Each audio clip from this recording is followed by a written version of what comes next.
What should you include on a grant proposal cover page? Well, in this video, I'm going to cover 3 essential tips or items to include, as well as a few other key points to keep in mind when drafting or preparing your cover page. I'm Benjamin Dean from grantgetting.com. I hope you enjoy this video and others like it on the channel, which are aimed at helping you get more grants. So let's jump in. Number 1. Basic information. What is the basic information that you need on a cover page? Well, maybe we should start with what is a cover page. So many times a cover page is simply a few items of information that are the basis of your profile or your organization's profile. Now, in most grant applications, you will not be required to include a cover page. However, there are opportunities to bring this into the narrative, into the specific areas where you're able to do uploads, or in maybe more localized grant funding, you still have a traditional cover page physical printout. But basically what it is, it's the first thing that someone looks at. Now, more times than not, it is breezed through or it is skimmed for some important information, and then it's into whatever that reviewer believes is the most important thing to review. Whether that's the budget or just the next section, whatever's next, typically the introduction or the project summary or whatever it is. But the basic information includes your organization's name, your project title, which is very important in many grant applications, much more important than people believe, and the contact details for the person who is leading the proposal.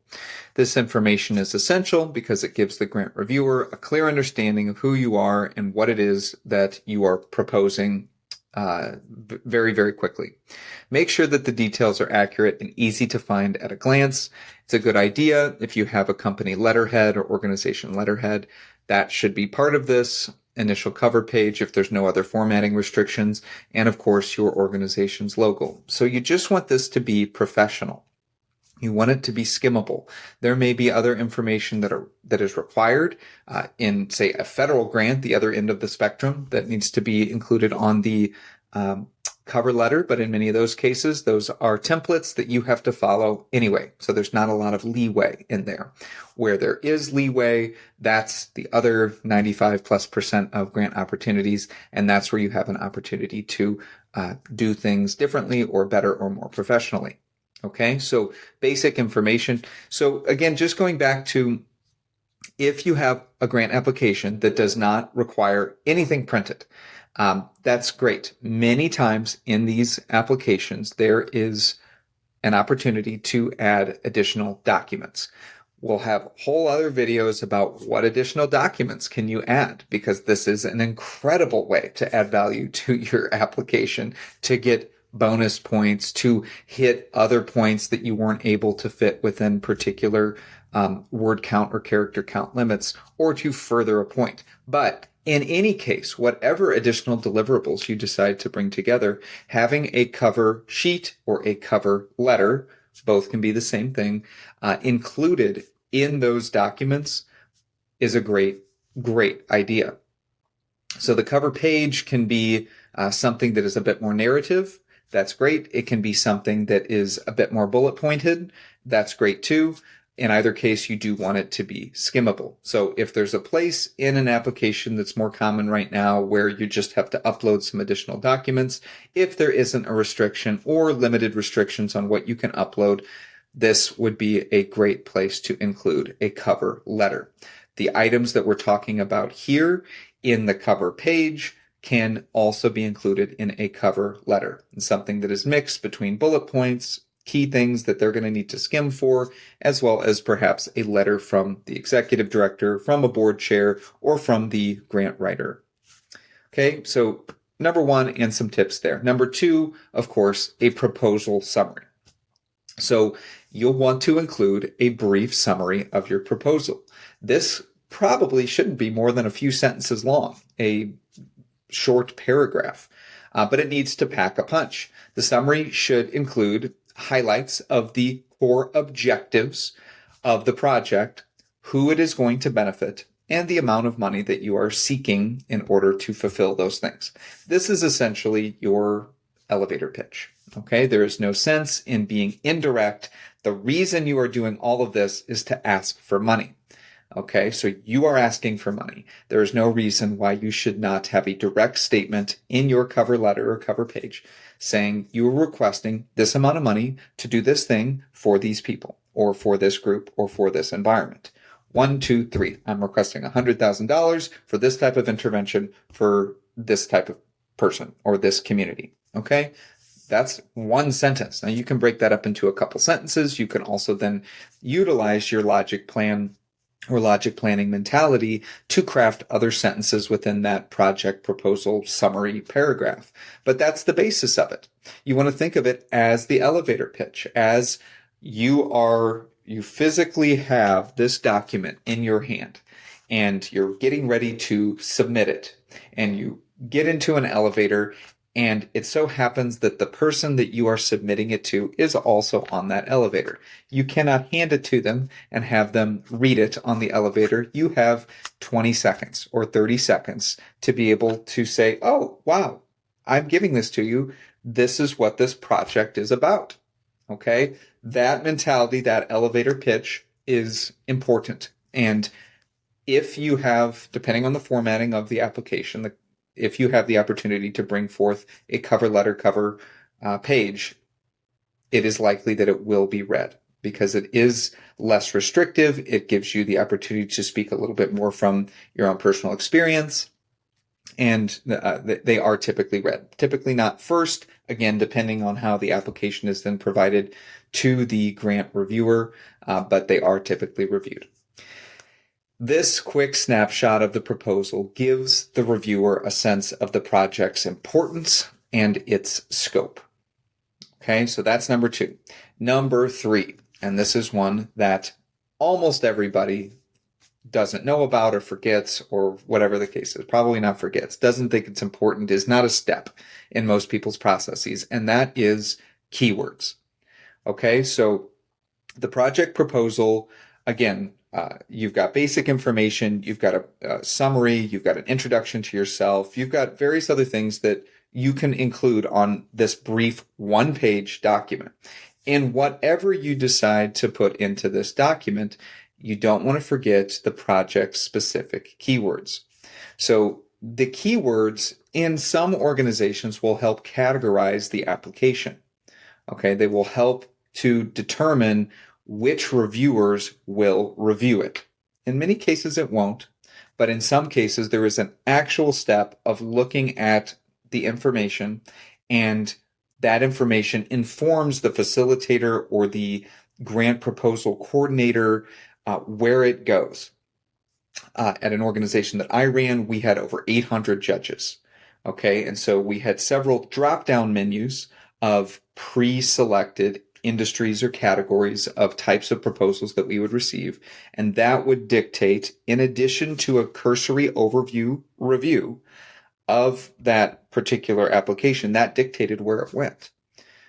So, that's important. And you want you want your project reviewed by people who are most qualified to review it. That's number 1. But that's not always the case. A lot of times the applications are just going to go whoever they go to, and what you say in your cover letter will have no indication, will have no impact on that. The other reason you want to do it is because you want to tell the funder exactly what it is in their own language that you are doing. So getting back to the research side, the only way that this step happens is if you've done your research. So going back to that methodology, it is the idea that you've identified a grantor that you believe you're a good fit for, a grant program that someone is running. And you then say, okay, well, what do I know about this grantor? What do I know about their organization? What do I know about what they've done in the past? How do they talk about things online, on social media, different outlets there? How do they talk about it on their website? How do they talk about it in press releases? Is there any news articles that have been written about them that they may have informed the content on? The RFA, the FAQs, anything related to the particular process involved. Who are the grant reviewers? Where do they work? All of these questions are part of the research project. Now, most people won't answer all, whatever I just said, 10 of those questions. They won't do all of them. But the more that you do, the more information you have, the more you'll be able to tell what the key items are that this organization really cares about. Those key items are wrapped up in key words. Okay, so the cover letter or cover page gives you typically an opportunity to be more free flowing in how you respond to things and allows you to include those keywords. Okay, they serve to immediately, this document serves to immediately align your proposal with the funder's priorities. Now, a funder typically is going to say in a sentence or two or in a few bullet points, here are our priorities, right? If that's the case, that makes the first sort of level of keywords very, very easy and so silly if you don't do this. But this additional research can get you another 30 or 40% of like value of keywords, of things that the organization actually does really care about, the people care about. There may have been funding that organization received that you have realized that there's maybe stipulations there that they need to achieve certain outcomes with the grant funding that they're providing to someone like you. It's very difficult for a foundation to be able to condense all that in a few paragraphs or even in a few bullet points, right? Which is what they will typically do. Here's our top 3 pillars of, work that we do. They're not going to typically give you a white paper on what their investment philosophy is. So that takes some digging. And if you do that digging, that can inform your entire application. But I'm using this cover letter as a proxy for you can include some of that here. Here is how our organization aligns with your priorities. Here is how our project aligns. We aim to achieve X, Y, and Z outcomes. You aim to achieve X, Y, and Z outcomes with your money. It's a perfect tie. Okay. If you are, for example, looking at something in community development, then you're going to want to include words like economic empowerment or community engagement, those sort of things, those related terms that can help tie in your application to their interests. Okay. So using this as a method for you to talk directly to someone who has intimate knowledge of the foundation is really, really what you're doing. There is typically not on a rubric an area that says well formatted, articulate cover letter or cover page. It's not going to be part of the rubric typically. It may be a requirement, like you need to have a cover page or we will not accept it, but then it is unlikely to be something that is graded upon. Okay, it's an entry fee that everybody has to pay. So you're paying the entry fee. It gives you this other opportunity to speak to them. So with a lot of these parts of the application, there is not a one-to-one tie with a piece of the rubric. But what, again, we want to remind ourselves is that organizations don't review applications, people do. And people can be colored by information. And in some ways they should be, because you want to articulate to them that you are the most qualified, most competent, best person or an organization to receive this funding. And here's how. And you're going to tell them in as many ways as you possibly can. The cover letter is one of those ways. And using keywords in that cover letter will pop things out for them that others who are submitting similar documents will not. It gives you an edge. Okay. These are 3 pretty important, elements and some sub tips on here for the cover page or cover letter. Including these are going to give your proposal a strong start, if that's the method, and set the stage for positive reviews. There is a free download, a resource here in the description for 7 additional tips on how to make your grant proposal, cover letter, or cover page more attractive in the eyes of a grantor. Check that out. Comment below if you have any questions about a cover page or a cover letter. I would love to be able to help. That's down below. And thank you for watching, and we'll see you in the next video.